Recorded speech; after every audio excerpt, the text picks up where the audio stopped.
Hello there, internet user. Hi, so this is the first of the podcasts where I'm going to answer your questions that you've lovingly left for me on the internet. There's no big, slick production values. I'm just going to record the answers, save me having to type them out, and put them in your ears instead of in your eyes. It's a little bit of variety that hopefully will keep things interesting. So I'm just going to start going through the questions that we got through last weekend. This one's from Cricket Lover. It's about after-sales support for the game to fix bugs. The online in the previous games weren't very good. It's very important to him, and I'd like to know this for you as well. Okay. So I've said this elsewhere, I think, on forums, but I'll say it again. Personally, for me, online isn't that important to me, as I generally don't play it. I much prefer playing it offline with a friend in the room, so that I can rub it in their face when I win. It also takes up a lot of production budget in terms of making it work and testing it, which I'd rather personally be spending in the offline, the single player game, or the offline multiplayer game. But that's just my personal opinion, seeing as you asked how important it was to me. However, we take it very seriously indeed, because we know that lots of people do want to play it online. I can't really comment on any problems with previous titles as they belong to another company, and I can't really speak for them.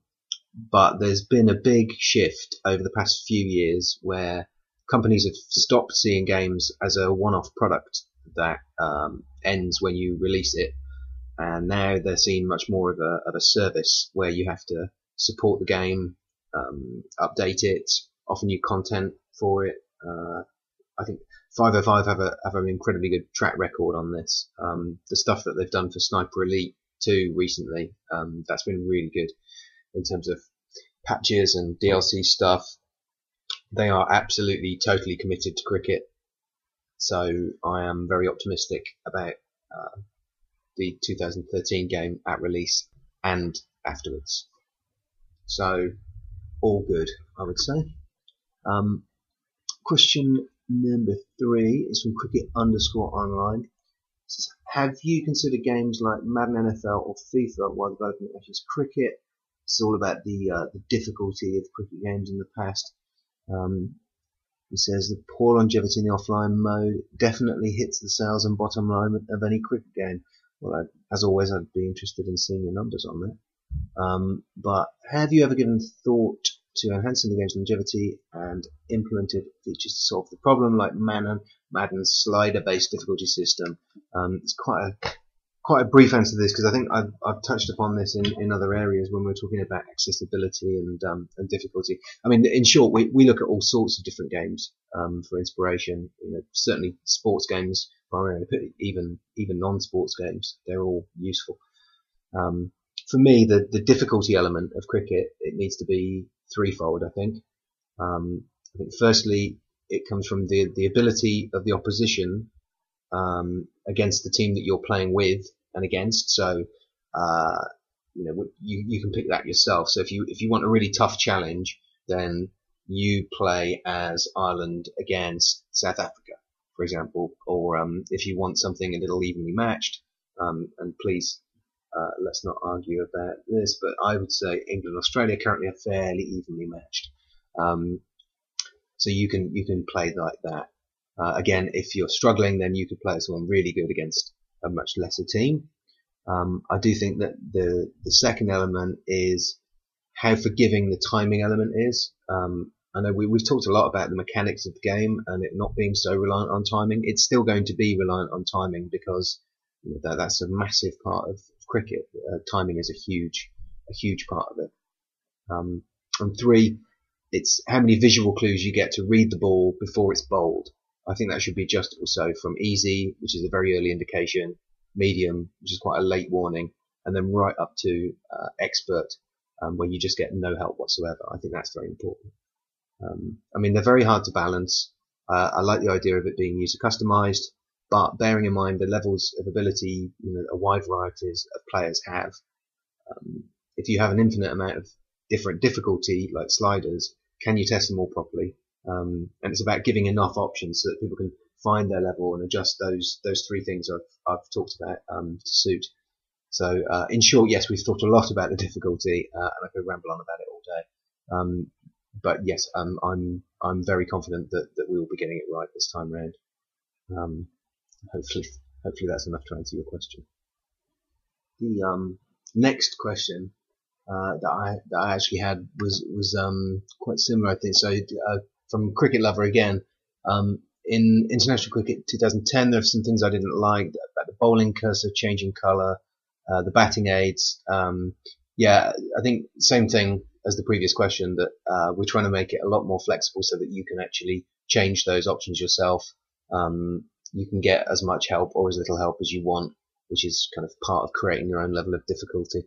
And yeah, we'll be giving you the chance to be able to tinker with some of those and use them or not, depending on your own personal choice.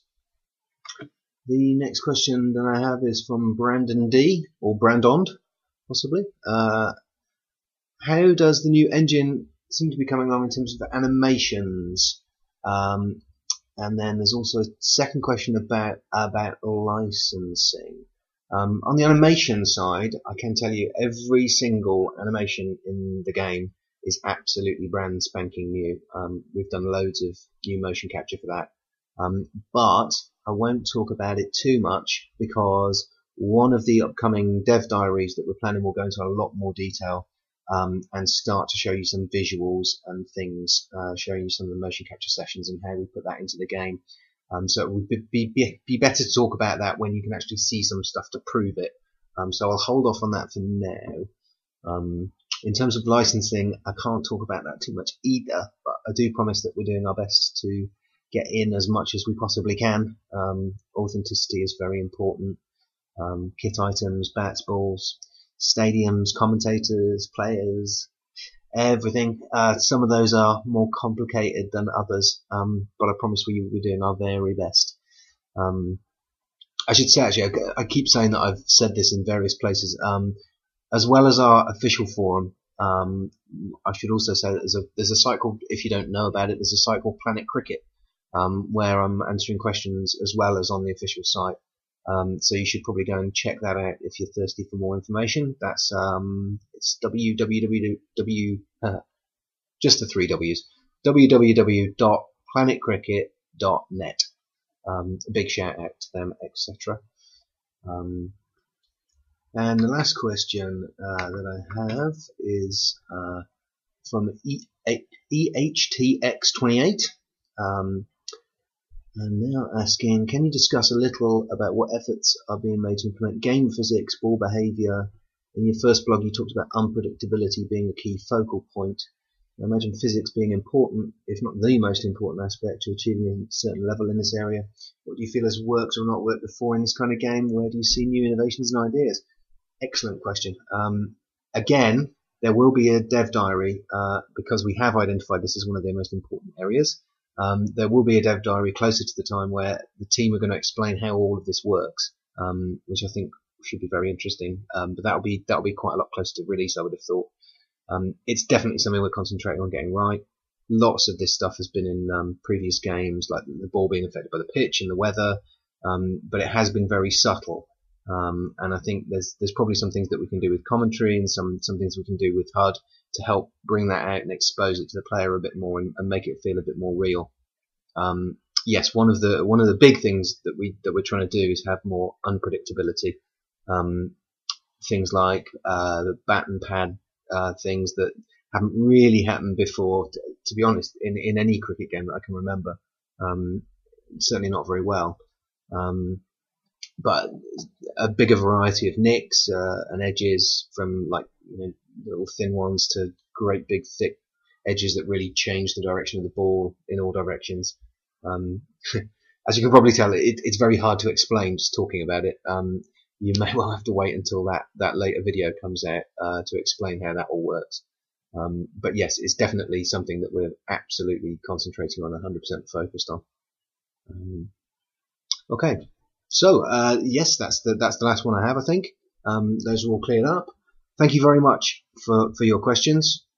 Anything I haven't covered, that you want answering, feel free to drop back onto the forum, and I'll get around to answering them next time we do one of these. I should probably drop in the address for the forum, for the website.